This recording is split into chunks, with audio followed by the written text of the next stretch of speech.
Ok, esto ya está grabando. Buenos días, Salvador. Buenos días, ¿cómo estás? Bien, ¿y tú? Bien, bien. Yo siempre empiezo las entrevistas preguntando lo mismo. Es ¿por qué haces cine? Wow, bueno, buena pregunta. Yo, la verdad es que llevo 30 años haciendo animación, pero yo creo que hubo una persona que fue mi hija cuando nació, y ella fue la que me empezó un poco a ponerme el gusanillo de contar historias. O sea, yo cuento historias, pues se las cuento a mi hija. Y claro, cuando quise hacer mi primer cortometraje me di cuenta que no tenía ni idea. O sea, que yo creo que entonces decidí irme a la escuela de cine. Estuve en el CEC aquí en Barcelona. Tuve unos profesores increíbles, Luis Ayer y José Luis Guerín, que me abrieron los ojos. Y me abrieron los ojos al mundo del cine. Todo que yo había visto cine desde pequeño. Mi abuelo me llevaba aquí al Cine Delicias a ver sesiones de reestreno desde muy pequeño. Pero una cosa es ver el cine como espectador y otra cosa es empezar a entenderlo como lenguaje cinematográfico, y empiezas a comprender la poesía del cine, ¿no? Y bueno, eso se convirtió en una pasión desde entonces, y bueno, desde entonces sigo aprendiendo y espero seguir aprendiendo toda mi vida, ¿no? Porque me apasiona, ¿no? Pero como volviendo un poco, pues ella fue la que me inculcó esta necesidad de contar historias, y yo cuando las cuento intento contárselas a ella. ¿La animación siempre estuvo en tu vida? ¿Fue algo que surgió de la casualidad? A ver, a mí siempre me había gustado dibujar. Yo me acuerdo, y sé que ahora voy a quedar muy mal, en las clases de matemáticas, cuando yo iba a la escuela, dibujaba la mosca en la esquina y ibas página por página dibujando la mosca y hacías así, y veías que la mosca se movía, ¿no? Claro, te estoy hablando de muy jovencito, ¿no? Luego, claro, evidentemente ya creces un poco, ya dejas de preocuparte de esto, persigues más faldas que otra cosa, y bueno, llegó un momento que ya pues dije, bueno, empecé a estudiar Derecho.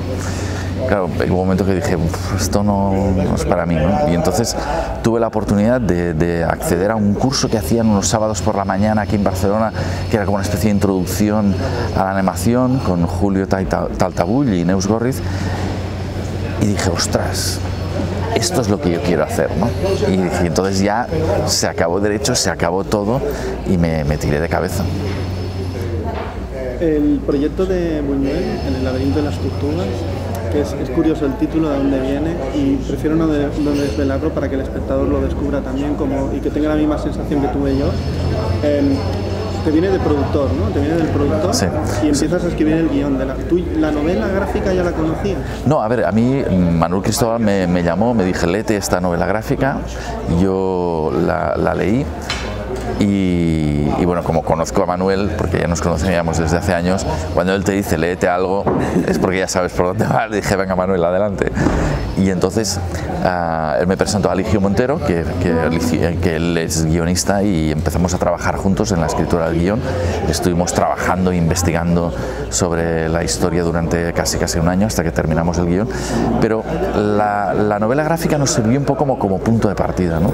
Yo recuerdo un poco, a ver, son dos lenguajes diferentes, el cine y la novela gráfica, que tienen ritmos diferentes y un espacio diferente, ¿no? Un tempo diferente, ¿no?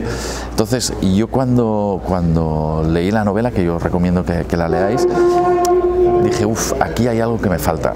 El personaje, en un principio, de Luis Buñuel te cae mal. Y dices, yo no recordaba a Luis Buñuel así, ¿no?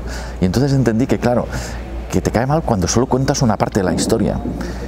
Cuando no entiendes por qué él hace lo que hace y se comporta como se comporta, ¿no? Y no ves la otra cara de la moneda, porque él era una persona tremendamente sensible. Lo que pasa es que, claro, evidentemente, pues era un personaje aragonés con su carácter, y que además lo que a él le gustaba era provocar al público también para que pensara, ¿no? Y entender un poco ese personaje es lo que hemos intentado que el espectador haga, ¿no? Hemos intentado abrir una puertecita a la cabeza de Luis Buñuel, enseñando pues sus contradicciones, sus complejos, sus traumas de la infancia, ¿no? que son a fin de cuenta un poco los que nos hacen que son a fin de cuentas un poco los que nos hacen a nosotros mismos, ¿no? O sea, todos somos lo que hemos pasado, ¿no? Y es un poco lo que él también hace, ¿no? O sea, él tuvo una infancia todo que bien acomodada, pero complicada, y eso también se refleja durante toda su vida, sus traumas con la iglesia, el sexo, la autoridad paterna y todo esto. Está muy bien el arranque, que eso sí que podemos explicarlo, porque están hablando de, bueno, de lo que es el arte y la necesidad del arte, si el arte burgués, el arte popular. Y Buñuel no dice nada, pero está vestido de monja. O sea, teníais claro que teníais que empezar así. Sí, yo lo tenía muy claro. La parte esa más interior, más, digamos, extravagante y más, digamos, más cómica que tenía él, ¿no? De pasearse por Madrid y por muchos sitios vestido de monja y de cura. Sí, claro, él era un personaje muy provocador, o sea, y además esto está muy bien. Yo creo que le da una autenticidad a la historia, ¿no? Pero esa primera secuencia un poco te presenta el contexto social a nivel artístico, ¿no? De lo que es el arte. El arte siempre ha sido un medio de expresar algo, y ellos lo que pretendían un poco en esa época, los surrealistas, era cambiar el mundo, y cambiar el mundo de una manera diferente, a través del arte, a través de provocar a la gente para que la gente pensara. Yo creo que es un concepto tremendamente actual, porque hoy en día la gente está, bueno, pues ven me incluyo, o sea, no quiero excluirme de esto, ¿no? Pero vemos películas pues que no nos hacen pensar, asumimos las cosas porque nos las dicen, nos creemos todo lo que nos dicen, y yo creo que la gente tiene que empezar a pensar un poco en lo que oye, cuestionarlo y aceptarlo, pero no aceptarlo porque sí, sino porque realmente has llegado a una conclusión y has tenido tu propio razonamiento, ¿no? Claro, hoy en día esto se hace muy poco, es una práctica que yo creo que la gente debería practicar más, ¿no? Y ese cine, esa arte, lo que pretendía era esto, era provocarte. O sea, incluso todas las películas de Luis Buñuel, siempre hay cosas que dices, ¿y esto? ¿Y esto? Y lo que él metía ahí para que la gente dijera, ¿esto por qué? Y eso mismo te provoca, es como esa chispa que enciende el cerebro, ¿no? Es curioso porque la película se centra en Buñuel, en el rodaje de Las Urdes, Tierra sin pan, pero yo creo que la película también rinde un homenaje, un tributo al legado de Ramón, de este amigo que fue represaliado por la guerra civil, que yo desconocía completamente la historia.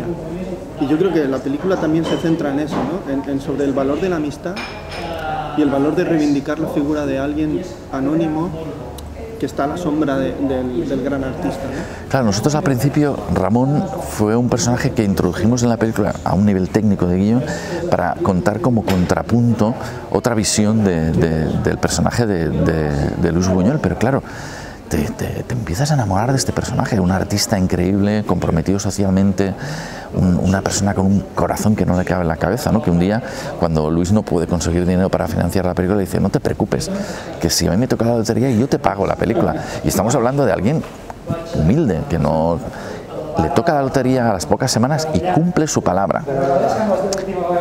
El primer pensamiento que te viene a la cabeza es decir, claro, hoy a lo mejor la gente no cumplirá su palabra, pero yo me niego a pensar eso, y yo creo que la gente se sorprendería de la cantidad de personas que realmente cumplirían su palabra hoy en día. Y yo creo que la amistad que nosotros pretendemos ofrecer en esta película es un homenaje al género humano, un homenaje a las buenas personas, porque era una amistad que a pesar de todas las dificultades se mantuvo.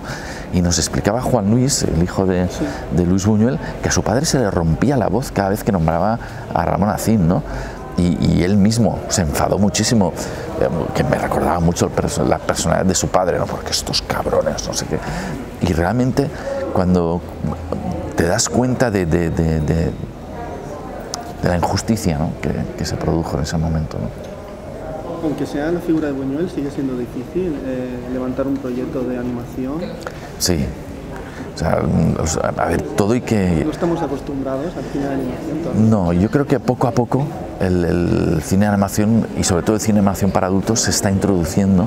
El año pasado con la película de Raúl, Un día más con vida, y otras más, que la de Un hombre en pijama, Memorias de un hombre en pijama, de Paco Roca, son películas que poco a poco se están introduciendo en el mercado, ¿no? Y nos sorprenderíamos mucho de lo que el talento español lo está protagonizando, porque yo, que me he pasado casi toda mi carrera trabajando fuera de España, yo creo que la gente no es consciente de lo que está valorado el talento español fuera de España y la cantidad de gente que hay trabajando fuera de España en esta industria, ¿no? Hace poco leía en Londres que la industria de los efectos visuales y la animación está generando un negocio en Londres de más de 1 billón de libras esterlinas. Yo siempre digo que me quedo corto cuando digo que estuve trabajando en el libro de la selva, el 25% éramos españoles. O sea, haz números, es realmente espeluznante. Es decir, mucha gente. Claro, o sea, y más en un país como Estados Unidos que vive tanta gente. Claro, es que hay mucho talento español. Lo que pasa es que no lo valoramos. Y siempre estamos acostumbrados a mirar fuera y decir, es que lo de fuera es muy bueno, es mejor. No estoy de acuerdo. O sea, yo creo que en España hay superioridad ancestral, ¿no? Totalmente de acuerdo. Con nuestra manera de ser, con nuestra manera de pensar. Sí. Para mí la animación, que no tengo mucha idea de la animación, me parece muy sencilla, ¿no? Habéis optado por una animación sencilla, una animación casi diría artesanal, ¿no? Sí, porque... Utilizando, no sé si utilizando un poco lo digital, o sí, no sé, ahora explícame un poco, ¿no? Porque a mí me pareció todo que la sencillez que fue el rodaje en un equipo súper reducido, un lugar perdido de todos sitios. Creo que la animación conjuga muy bien con todo eso que se está contando, ¿no? Con esa sencillez.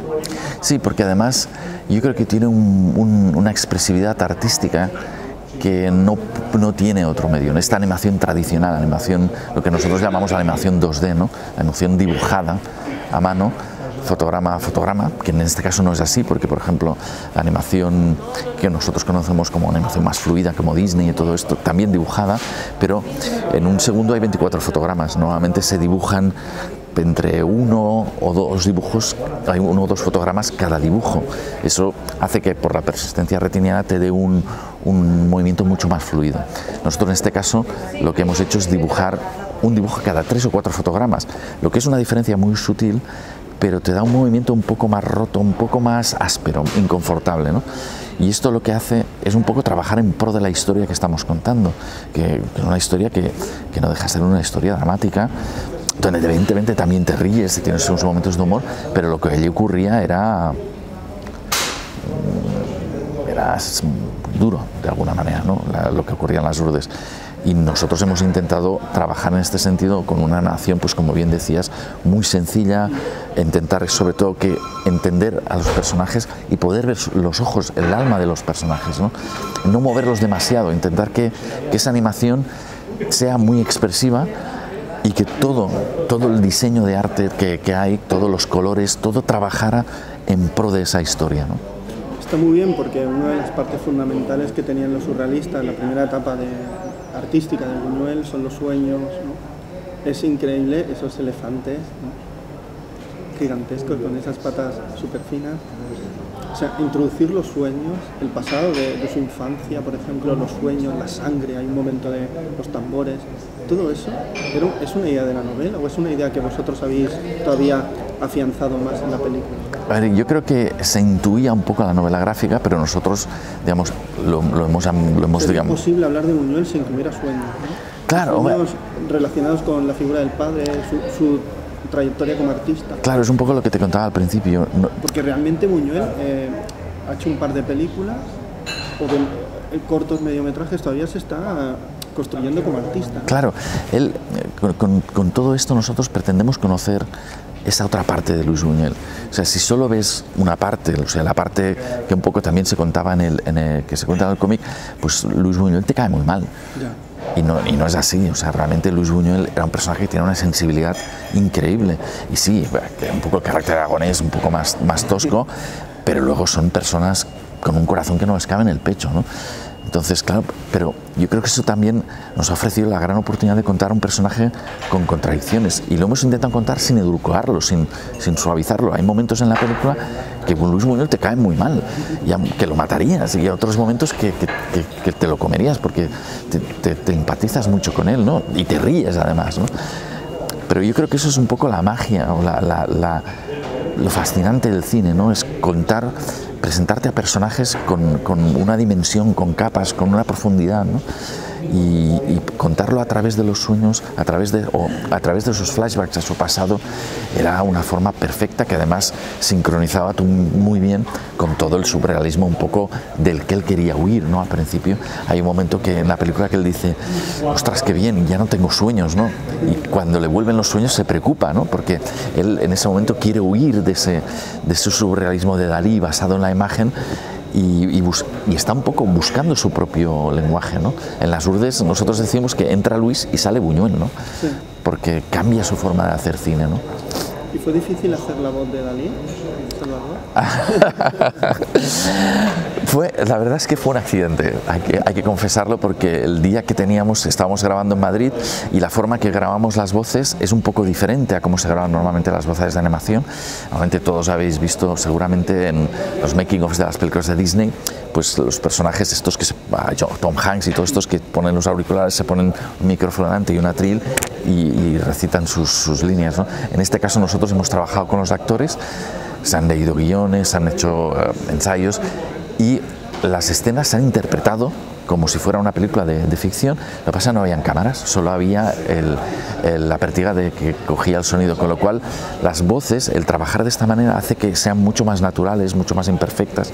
Y claro, el día que teníamos las escenas con Jorge Usón, que hace la voz de Luis Buñuel, y el actor que tenía que venir de Barcelona, porque nosotros hemos querido respetar mucho los acentos originales, pues no pudo venir por alguna razón, y claro, dijimos, ostras, ¿qué hacemos? Y digo, bueno, pues ya lo hago yo y luego ya cambiaremos la voz, ¿no? Ya lo doblaremos aparte. Pero claro, pues me costó un poco, tuve a Jorge que me ayudó muchísimo y yo pensé, bueno, ya la gente ya dirán que no le gusta, ¿no? Pero se quedó ahí, todo el mundo decía, no, sí, está bien, está bien. Y dices, bueno, yo claro, cuando oigo mi voz no estoy acostumbrado, ¿no? Pero bueno, a los productores les gustó y se quedó ahí la voz, ¿no? Pues Salvador, muchas gracias y yo siempre digo hasta la próxima película. Muchas gracias y un placer hablar contigo y espero que en la próxima podamos seguir hablando también mucho más.